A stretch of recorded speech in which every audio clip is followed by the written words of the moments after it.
एक गांव में एक दयालु किसान रहता था।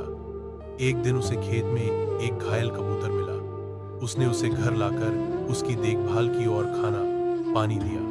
कुछ दिनों में कबूतर ठीक हो गया, लेकिन वह उड़कर नहीं गया।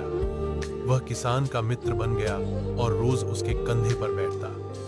एक दिन खेत में टिड्डियों का झुंड आया, लेकिन कबूतर ने समय रहते किसान को सचेत कर दिया। किसान ने फसल बचा ली। तब से वह कबूतर को अपना सौभाग्य मानने लगा। यह कहानी सिखाती है कि करुणा और मित्रता हमेशा फल देती है।